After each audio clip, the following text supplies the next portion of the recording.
শাশুড়ির সাথে পুত্রবধূর ঝগড়া আছে না নেই? এটা কোনো অস্বাভাবিক না। পুত্রবধূরও 16 আনা দোষ না, শাশুড়িরও 16 আনা না, 50-50। কিন্তু কোন পুত্রবধূ যদি তার মনের ব্যথা স্বামীকে বলে স্বামীকে তার পিতামাতার হক নষ্ট করতে উদ্বুদ্ধ করে, স্ত্রীর কারণে স্বামী পিতামাতার সাথে খারাপ ব্যবহার করে অথবা ভাই বোনের হক নষ্ট করে, তাহলে ওই স্বামীর আয়ু কমবে, রিজিক কমবে, কোনো কৌশলে ঠেকাতে পারবে না। আর যদি কোনো স্ত্রী বুদ্ধিমান হন, স্বামী স্ত্রীর সাথে শাশুড়ির ঝগড়া হয়েছে, হতে পারে, ননদের ঝগড়া হয়েছে, হয়ে যেতে পারে, পারলে মাফ চাইবেন, না পারলে না চাইবেন, উভয়েরই দোষ থাকে। তবে স্বামীকে এই কষ্টের কথা কখনো বলবেন না, বরং আপনার সাথে স্বামীর আয়ু বাড়ানোর জন্য, স্বামীর রিজিক বাড়ানোর জন্য আপনি অবশ্যই স্বামীকে বলবেন যে তোমার আব্বা আম্মার সাথে ভালো আচরণ করো, তাদের হক দাও, ভাই বোনের হকটা অন্তত দাও, ক্ষতি করো না। আপনি যদি কষ্ট বুকে চেপে আপনার স্বামীকে তার বাবা মা ভাই বোনের অন্তত হক আদায় করার জন্য উদ্বুদ্ধ করতে পারেন, ইনশাআল্লাহ আপনার স্বামীর আয়ু বাড়বে, আপনার পরিবারে বরকত হবে, শবে বরাতের কোনো দরকার হবে না। তবে এটাতে আমাদের লস আছে, কথা বোঝেন, আমাদের লস আছে না? প্রথম লস আমাদের দাওয়াত কমে যাবে। দ্বিতীয় আরেকটা লস আছে, আপনাদের বলতে চাইছিলাম, আপনারা যদি এভাবে পরিবারের শান্তি এসে যায়, আমাদের কি? কেন জানেন? যত তাবিজ তদবির অধিকাংশই কিন্তু পারিবারিক অশান্তির জন্য। এতে আমাদের টাকাও মানুষ বেশি দেয়। এখন যদি আপনাদের সব শান্তি এসে যায়, আমাদের কি লস না? তারপরেও দেখেন আপনারা কি করেন, আমাদের দিক যদি তাকান তাহলে আর এগুলো করেন না। যেটা বলছিলাম, আল্লাহ রাসূল সাল্লাল্লাহু আলাইহি ওয়াসাল্লাম বলছেন মেয়েদের জন্য নফল নামাজ কোনো দরকার নেই, যদি করে আলহামদুলিল্লাহ গোল্ডেনে পাবে। কিন্তু যদি কোনো মেয়ে শুধু 5 ওয়াক্ত ফরজ নামাজ আদায় করে, আমাদের দেশে মহিলারা অনেকে নামাজ পড়েন কিন্তু বসে, আছে নাকি? ফরজ নামাজ বসে পড়লে কিন্তু হবে না, যিনি দাঁড়াতে পারেন, পুরুষ হোক মহিলাও, দাঁড়িয়ে পড়া ফরজ। আমাদের দেশে মেয়েরা নামাজ পড়েন শাড়ি পরে, ঠিক না?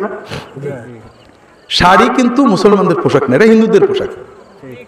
আমরা পুরুষেরা টুপি নিয়ে কত ঝগড়া করি, গোল লম্বা আছে, কোন 4 কোনা 5 কোনা পাগড়ি নিয়ে, হুজুরের মাথায় পাগড়ি নেই, মুসল্লির মাথায় পাগড়ি, নামাজ মাকিরেও আছে না নেই? যত ঝগড়া নফল নিয়ে, ফরজ নিয়ে কোনো ঝগড়া নেই। যেটা বলছিলাম ভাইয়েরা, এগুলো সব নফল মুস্তাহাব। আর মেয়েদের জন্য ফরজ পোশাক আমরা দিচ্ছি না। মেয়েদের ফরজ পোশাক এবং সুন্নত পোশাক সেটা হলো পুরো ম্যাক্সি, এই গলা দিয়ে পায়ের গোড়ালির নিচু পর্যন্ত ঝুল হবে, এই কবজি পর্যন্ত বা আঙুল পর্যন্ত হাতার ঝুল হবে, এইরকম ম্যাক্সি। ম্যাক্সির উপরে বড় ওড়না, চাদরের মতো ওড়না, ম্যাক্সির নিচেই পাজামা অথবা সায়া। এই পোশাকগুলো পরা মেয়েদের জন্য ফরজ, স্বামীর সামনে ছাড়া বাকি বাড়ির ভিতরে, ঘরের ভিতরে কাজ করার জন্য সকল অবস্থায় এই পোশাক ফরজ, এবং এই পোশাকই সুন্নত, অর্থাৎ ফরজ সুন্নত। আর নামাজও এই পোশাকে পড়লে হবে, শাড়ি পরলে হবে না। হবে কিভাবে বলছি, কোন মহিলা যদি নামাজ পড়েন, নামাজের ভিতরে যে অন্ধকার ঘরেও নামাজ পড়েন, একা নামাজ পড়েন, তার জন্য শুধুমাত্র মুখের এই জায়গাটুকু এবং কবজি পর্যন্ত হাত, এর বাইরে খোলা হারাম, খুললে নামাজ ভেঙে যাবে।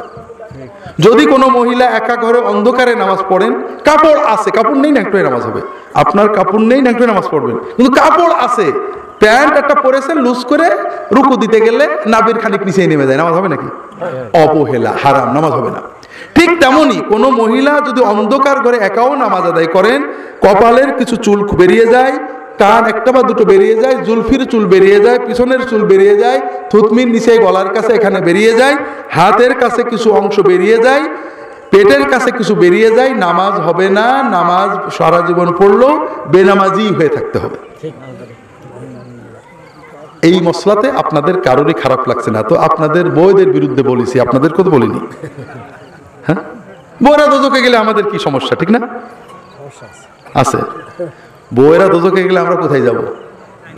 হ্যাঁ, টেনে নিয়ে যাবে, হিসেব রেখেন। কিন্তু এইরকম চিন্তা করেন না আজীবন জ্বালাইছে, ও দোজখে যাক, আমি একটা হুর পাবো, এই চিন্তা করেন না। কিন্তু ও যখন দোজখে যাবে আপনার টেনে নিয়ে যাবে। আমার কাছে একজন মহিলা দুবাই থেকে ফোন করেছে, খুব কানাকাটা করে, চিটাগাঙের মানুষ, যে স্বামীটা ঠিক করে নামাজ পড়তে চায় না, কত বলি জুমার দিনে যায় তাও দেরি করে যায়।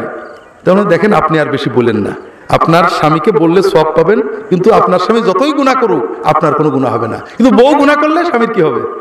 গুনাহ হবে। কাজে বেশি বললে তিক্ততা হবে। আপনি সেজদায় যে আল্লাহর কাছে দোয়া করেন স্বামীর জন্য, আর বেশি নসিহত করেন না, কারণ স্বামীর জন্য নসিহত করা ফরজ, আর স্ত্রীর জন্য স্বামীকে নসিহত করা ফরজ না। করেছে বেচারা, শুনে না, কি করবে? যাই হোক, অনেক কষ্টের কথা। স্বামীরা অনেক জালেম আছে, যেটা বলছিলাম, আবার বউরাও জালেম আছে, একেবারে কম না, যেটা বলছিলাম।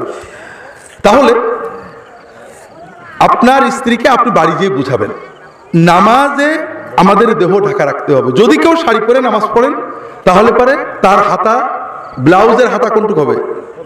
হ্যাঁ, এবং ঝুল ছায়া পর্যন্ত যেতে হবে।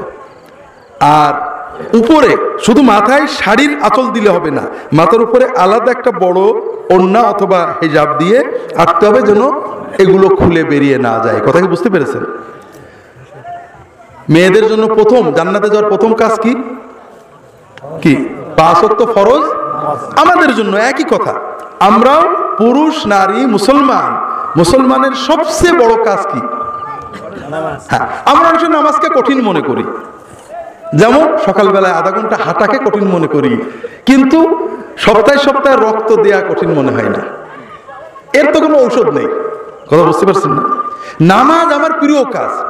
একটু নামাজ পড়ে দেখেন, সকালবেলায় মাস দুয়েক হাঁটলে দেখবেন কি মজা লাগে, সারাদিন ফুর্তি লাগে, ডাক্তারের খরচ কমে যাবে, তখন আর হাঁটা ছাড়তে পারবেন না। আর নামাজ যখন পড়বেন, নামাজের পরে দোয়া করলে আল্লাহ কবুল করে, মনে শান্তি লাগে, রোগ ব্যাধি কমে গেছে, বিপদ আপদ কমে গেছে, হুজুরের টাকা আর অত টাকা দেওয়া লাগছে না, দেখবেন তখন আর নামাজ ছাড়তে পারবেন না। এই জন্য নামাজ আল্লাহর সাথে বান্দার সবচেয়ে প্রিয় সম্পর্ক। 5 ওয়াক্ত ফরজ নামাজ আমাদের পড়তে হবে আমাদের নিজের জন্য। ওয়াসামাত শাহরাহা, এবং শুধু রমজানের ফরজ রোজাটা রাখবে, নফল রোজা জরুরি নয়।